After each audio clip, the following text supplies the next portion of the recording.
Israel Iran সংঘাতে কোন দেশ কার পক্ষে রয়েছে? দুই দেশের সংঘাতে কার পাল্লা ভারী?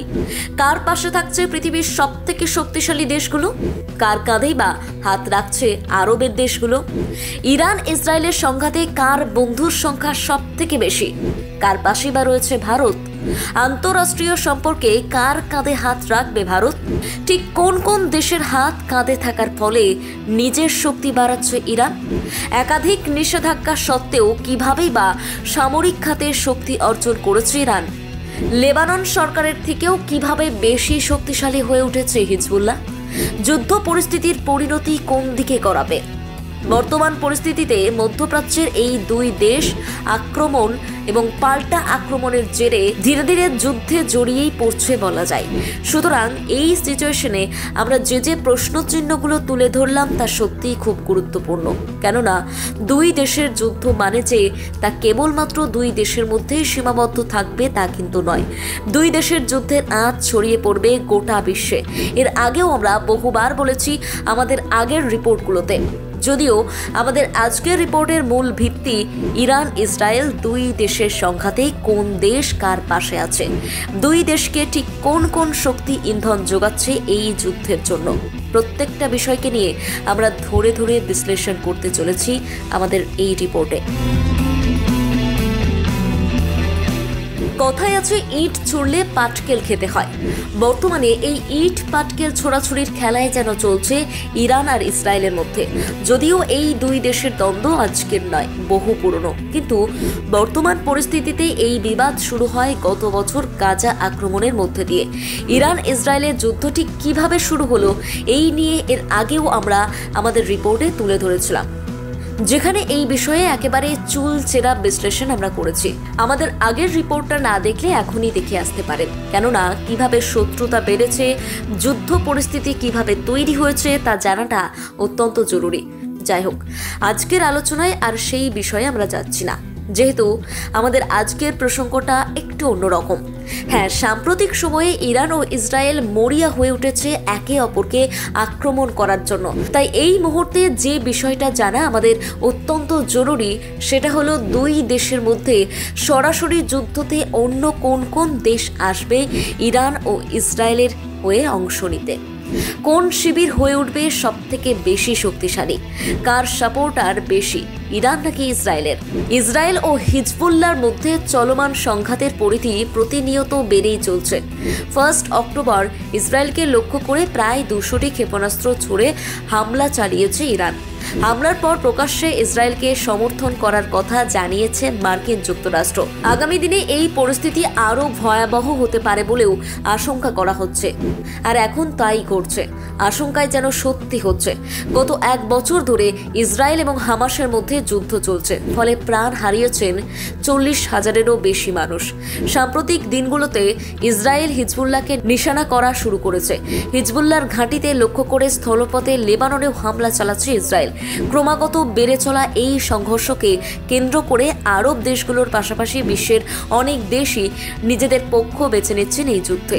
ইসরায়েলের বিরুদ্ধে মুসলিম প্রধান দেশগুলোকে ঐক্যবদ্ধ করতে চাইছে ইরান। দেশটির সঙ্গে বাণিজ্যিক সম্পর্ক বন্ধ করার জন্য আগেই মুসলিম প্রধান দেশগুলোকে আহ্বান জানিয়েছে ইরান। অন্যদিকে মার্কিন যুক্তরাষ্ট্র, ব্রিটেন ও জার্মানির মতো দেশগুলি ইসরায়েলের পাশে দাঁড়িয়েছে। শুধু তাই নয়, এই যুদ্ধে তাদের সাহায্যও করছে। সুতরাং সাপোর্টারের দিক থেকে কার পাল্লা ভারী তা বুঝতেই পারছেন। এবার আসি আমাদের পরবর্তী পয়েন্টে, কার সঙ্গে সুর মেলাতে চলছে আরব দেশগুলো। বিশ্বের অন্যতম শক্তিশালী দেশগুলোর মধ্যে এখন নিজেদের নাম নথিভুক্ত করে ফেলেছে আরব। তাই এই যুদ্ধে তাদের হস্তক্ষেপ যে একটা বিরাট ভূমিকা পালন করবে তা নিশ্চিত। তাই এই মুহূর্তে ঠিক কোন দিকে ঝুঁকতে চাইছে আরবের দেশগুলো তা জানা অত্যন্ত জরুরি। এই তালিকায় প্রথমেই আসে সৌদি আরব। প্রায় 4 মাস আগে রাফা শরণার্থী শিবিরে ইসরায়েলের ভয়াবহ হামলার পর সৌদি আরব বলেছিল ফিলিস্তিনের অস্তিত্ব মেনে নিতে হবে ইসরায়েলকে। সেই সময় সৌদি আরবের এই বিবৃতিকে অত্যন্ত গুরুত্বপূর্ণ বলে বিবেচনা করা হয়েছিল। হাসান নাসরুল্লাহর মৃত্যুর পর গত সপ্তাহে সুন্নি নেতৃত্বাধীন সৌদি আরব একটা বিবৃতি জারি করে জানিয়েছিল লেবাননে যা ঘটছে তা গভীর উদ্বেগের বিষয়। বিশেষজ্ঞরা মনে করেন সৌদি নেতৃত্ব বুঝতে পেরেছে যে তারা যদি ফিলিস্তিনিদের লড়াই থেকে মুখ ফিরিয়ে নেয় তবে তা মধ্যপ্রাচ্যে তো বটেই এবং বিশ্বব্যাপীও তাদের ভাবমূর্তির উপর প্রভাব ফেলবে। মক্কা ও মদিনার জন্য সৌদি আরব মুসলমানদের কাছে এক পবিত্র স্থান হয়ে উঠেছে। প্রতি বছর লক্ষ লক্ষ মুসলিম হজ পালনের জন্য সৌদি আরব যান। মুসলিম দেশগুলোর সংগঠন অর্গানাইজেশন অব ইসলামিক কোঅপারেশন বা OICর সদর দপ্তরও সৌদি আরবে অবস্থিত। OICকে সৌদি নেতৃত্বাধীন সংগঠন হিসেবেই বিবেচনা করা হয়ে থাকে। এই পরিস্থিতিতে সৌদি আরবের নমনীয় মনোভাব সে দেশের ভাবমূর্তিকে নষ্ট করতে পারে। তাই সৌদি আরব একরকম ইরানকে সাপোর্ট করার জন্য দায়বদ্ধ, তা হয়তো আপনারা এতক্ষণে বুঝতেই পারছেন। এরপর আসা যাক পরবর্তী দেশ সংযুক্ত আরব আমিরাতে। হাসান নাসরুল্লাহর মৃত্যু এবং তারপরে পরিস্থিতি নিয়ে সুন্নি নেতৃত্বাধীন সংযুক্ত আরব আমিরাত একেবারে নিশ্চুপ হয়ে রয়েছে। আরব আমিরাতের পাশাপাশি কিন্তু কাতার এবং বাহরিনও এই প্রসঙ্গে নীরব। তাই বাহরিন, ওমান, কাতার, সৌদি আরব, সংযুক্ত আরব আমিরাত এবং কুয়েত এই 6টি উপসাগরীয় রাষ্ট্রের সমন্বয়ে তৈরি গালফ কোঅপারেশন কাউন্সিল বা GCC কিন্তু লেবাননের সার্বভৌমত্ব, নিরাপত্তা ও স্থিতিশীলতার প্রতি সমর্থন জানিয়ে একটা বিবৃতি জারি করেছে। লেবানন ইসরায়েল সীমান্তে অবিলম্বে যুদ্ধবিরতির আহ্বান জানিয়েছে GCC।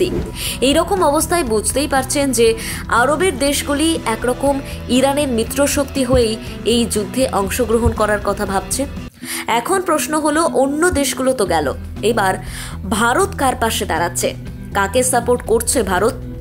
ইসরায়েল ইরান সংঘাতের মধ্যেই ভারত এই দুই দেশে থাকা তাদের নাগরিকদেরই সাবধান হতে বলেছে এবং এই সংঘাতের ইস্যুতে ভারত শান্তিপূর্ণ সমাধানের পক্ষে রয়েছে। 1988 সালে ফিলিস্তিন রাষ্ট্রকে স্বীকৃতি প্রদানকারী প্রথম দেশগুলোর মধ্যে অন্যতম ছিল ভারত। কিন্তু সাম্প্রতিক বছরগুলিতে মধ্যপ্রাচ্যের পরিস্থিতিতে স্পষ্টভাবে কোনো একটা দেশের দিকে ভারতকে ঝুঁকতে দেখা যায়নি। গত মাসে জাতিসংঘের সাধারণ পরিষদে গাজা ও ইসরায়েলি দখলদারিত্বের অবসান ঘটানোর জন্য আহ্বান জানিয়ে একটা প্রস্তাব উত্থাপন করা হয়। আন্তর্জাতিক ন্যায় বিচার আদালত অর্থাৎ ICJের পরামর্শে এই প্রস্তাব আনা হয়েছিল। 193 সদস্য বিশিষ্ট জাতিসংঘের সাধারণ পরিষদে 124টি সদস্য দেশ এই প্রস্তাবের পক্ষে ভোট দিয়েছিল। 14টি দেশ এই প্রস্তাবের বিপক্ষে ভোট দিয়েছিল। ভারত সহ 43টি দেশ ভোটদান থেকেই বিরত থাকার সিদ্ধান্ত নিয়েছিল। কিন্তু এই মুহূর্তে একটা বিষয় আলোচনা না করলেই নয়, ঠিক কিভাবে নিজের শক্তি বাড়াচ্ছে ইরান। ইসরায়েল ও ইরানের যুদ্ধের সুবাদে পশ্চিমের দেশগুলি সম্পূর্ণভাবে পাশে দাঁড়িয়েছে ইসরায়েলের, যার ফলে নানান দিক দিয়ে ইরানকে কোণঠাসার চেষ্টা করেছে আমেরিকা সহ বিভিন্ন দেশ। ইরানের বিভিন্ন আন্তঃরাষ্ট্রীয় স্তরের পরিকল্পনা এবং সূচিকে বাস্তবায়ন হতে বাধা দিচ্ছে আমেরিকা। কিন্তু তাও এত কিছুর মধ্যেও কিভাবে নিজের শক্তিকে বাড়িয়ে চলেছে ইরান? নিষেধাজ্ঞা সত্ত্বেও কিভাবে সামরিক শক্তিতে আরও উন্নত হয়ে উঠছে ইরান? আসুন এবার এই বিষয়টার উপর একটু নজর দেওয়া যাক। ইরানের সশস্ত্র বাহিনী বা অস্ত্রশস্ত্র নিয়ে পশ্চিমাদের উদ্বেগ ছিল অনেক আগে থেকেই। আয়রন ডোম সহ শক্তিশালী প্রতিরক্ষা ব্যবস্থা থাকলেও ইরানের হামলা পুরোপুরি ঠেকাতে পারেনি ইসরায়েল। কিন্তু দীর্ঘদিন ধরে বহু ধরনের নিষেধাজ্ঞায় থাকা ইরান কিভাবে অস্ত্র পাচ্ছে বা কিভাবে বা তৈরি করছে? ইরানের বর্তমান অস্ত্রের সক্ষমতার পিছনে যেসব বিষয় কাজ করছে সেটা জানতে একটু পিছন থেকে শুরু করতে হবে। ইরানের সামরিক বাহিনীর ইতিহাস প্রায় 2500 বছর পুরনো। তবে আধুনিক সেনাবাহিনী বা অস্ত্রশস্ত্রে সজ্জিত হওয়ার শুরুটা হয়েছিল রেজা খান বা রেজা শাহ পাহলভির হাত ধরে, যিনি 1920-র দশকে সেনা কমান্ডার থেকে পরবর্তীতে প্রধানমন্ত্রী এবং রাজা হয়েছিলেন। সামরিক বাহিনীর কমান্ডার হওয়ার পর তিনি আর্তেশ বাহিনী গঠন করেন, যাকে আধুনিক এক সশস্ত্র বাহিনীর সূচনা হিসেবেই দেখা হয়। তিনি ইরানকে একটি আঞ্চলিক শক্তিতে রূপান্তর করতে চেয়েছিলেন। এজন্য তিনি হাজারো অফিসারকে বিদেশে মিলিটারি একাডেমিতে পাঠিয়েছিলেন। পাশাপাশি নিজের দেশের বাহিনীকে বড় করতে থাকেন এবং তাদের প্রশিক্ষণ দিতে পশ্চিমা অফিসারদেরও নিয়োগ করেন। দ্বিতীয় বিশ্বযুদ্ধের সময় ব্রিটিশ এবং সোভিয়েত ইউনিয়ন ইরানের দখল নেয়। নাৎসি জার্মানির সাথে সুসম্পর্কের জেরে রেজা শাহকে সরিয়ে রাজার আসনে আনা হয় তার পুত্র মোহাম্মদ রেজা পাহলভিকে, যিনি শাসনকালের প্রায় পুরোটা সময় পশ্চিমাপন্থী হিসেবেই পরিচিত ছিলেন। পশ্চিমাদের নজর ছিল ইরানের তেলের দিকে। সেই তেলের টাকায় 60 থেকে 70 দশক জুড়ে মূলত আমেরিকা থেকে বহু আধুনিক অস্ত্রশস্ত্র কেনা হয়। ইরানের শেষ শাহ বা রাজা মোহাম্মদ রেজা পাহলভি দেশকে আধুনিকীকরণ করতে উদ্যোগ নিলেও জনবিচ্ছিন্নতা, একনায়কতন্ত্র এমন নানান প্রেক্ষাপটে বিপ্লবের সূচনা হয়। দাঙ্গা, ধর্মঘট আর বিক্ষোভের বাস্তবতায় দেশ ছেড়ে পালাতে হয় শাহ এবং তার পরিবারকে। তবে তার অস্ত্র কেনা, সামরিক প্রশিক্ষণ এমন নানান পদক্ষেপের কারণে 1979 সালে বিপ্লবের সময় ইরানের বাহিনী ছিল সেই অঞ্চলের সবচেয়ে শক্তিশালী সামরিক বাহিনীগুলির মধ্যে একটা, এবং এই সবের হাত ধরেই ইরান বর্তমানে ক্রমাগত শক্তিশালী দেশ হয়ে উঠছে। এই বিষয়ের উপরেই আমরা আমাদের শেষ পয়েন্টটা তুলে ধরতে চাই। তাহলে কিভাবে লেবানন সরকারের থেকেও শক্তিশালী হয়ে উঠছে হিজবুল্লাহ? এত সামরিক বল নিয়েও কিভাবে ইরানের ভিতরে একটা দল ইরানের থেকেও বেশি শক্তিশালী হয়ে উঠছে? আসলে এই ব্যাপারে সম্পূর্ণ মদত আছে ইরানের। সামরিক, রাজনৈতিক এবং অর্থনৈতিক দিক দিয়ে হিজবুল্লাহকে সমর্থন জানিয়েছে তারা। তাই হিজবুল্লাহর ঘাঁটির উদ্দেশ্যে ইসরায়েল আক্রমণ করলে পাল্টা আক্রমণ করতেও ছাড়েনি ইরান। এছাড়াও অন্যান্য মুসলিম কান্ট্রিগুলোও পাশে আছে হিজবুল্লাহ সহ ইরানের, যার জেরে ইরানের থেকেও বেশি শক্তিশালী হয়ে উঠছে হিজবুল্লাহ। যে বিষয়গুলো এতক্ষণ আপনাদের সামনে তুলে ধরলাম, আশা করি সবটাই এখন আপনাদের কাছে পরিষ্কার। মনের মধ্যে হয়তো আর কোনো প্রশ্ন চিহ্নই নেই। যাই হোক, আমাদের আজকের রিপোর্ট এই পর্যন্তই। কে কোন দেশগুলোর পাশে আছেন তা তো আজকের রিপোর্ট থেকে আপনাদের কাছে স্পষ্টই হয়ে গেল, কিন্তু এই পরিস্থিতিতে আপনি কাকে সাপোর্ট করছেন, ইরান নাকি ইসরায়েল?